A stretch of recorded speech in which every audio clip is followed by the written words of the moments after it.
കേരളത്തിലെ ആരോഗ്യ മേഖലയ്ക്ക് അഭിമാന നിമിഷം. കൊച്ചിയിൽ ഹൃദയം മാറ്റിവെച്ച രണ്ടുപേരുടെയും നില തൃപ്തികരം. അങ്കമാലി സ്വദേശിയ 28-കാരനെ വെന്റിലേറ്ററിൽ നിന്ന് മാറ്റി. കൊല്ലം സ്വദേശി ആവണിക്ക് ഇപ്പോൾ ഹൃദയം മാറ്റിവെച്ചില്ലായിരുന്നുവെങ്കിൽ എന്തും സംഭവിക്കാമായിരുന്നു എന്ന് ഡോക്ടർ ജേക്കബ് എബ്രഹാം പറഞ്ഞു.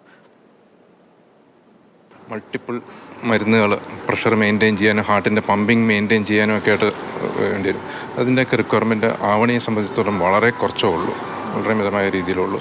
വേറെ എക്യുപ്മെൻസിൻ്റെ സപ്പോർട്ട്, വെന്റിലേറ്റർ അല്ലാതെ വേറെ എക്യുപ്മെൻസിൻ്റെ സപ്പോർട്ടില്ല. അപ്പം വളരെ ഒരു സാറ്റിസ്ഫൈങ് ഒരു സ്റ്റേബിൾ സിറ്റുവേഷൻ നമുക്ക് പറയാം. ഒരു ഡെഫിനറ്റ്ലി ഏജ് അഡ്വാൻറ്റേജ് ആണ്. നമ്മുടെ ഡോണർ കണ്ടീഷൻ അങ്ങനെ ഒരു നമുക്ക് ഏറ്റവും വലിയൊരു അഡ്വാൻറ്റേജ് നമുക്ക് കിട്ടിയത് ട്രാൻസ്പോർട്ടേഷൻ ടൈം. നമുക്ക് ഇസ്കിമിക് ടൈം ഹാർട്ട് ട്രാൻസ്പ്ലാന്റേഷനിൽ ഈ ഡോണർ ഹാർട്ട് സ്റ്റോപ്പ് ചെയ്ത് കഴിഞ്ഞാൽ പിന്നെ ഈ സ്വീകർത്താവിൽ റെസിപ്പിയൻറ്റിൽ ബീറ്റ് തുടങ്ങുന്ന ആ ഒരു ടൈം, അത് ഐഡിയലി 4 hours ആണ്. അത് നമുക്ക് ഒരു 2 മണിക്കൂർ 40 മിനിറ്റിൽ സർജറി തീർക്കാം. ആ ഒരു വലിയൊരു അഡ്വാൻറ്റേജ് ആയിരുന്നു.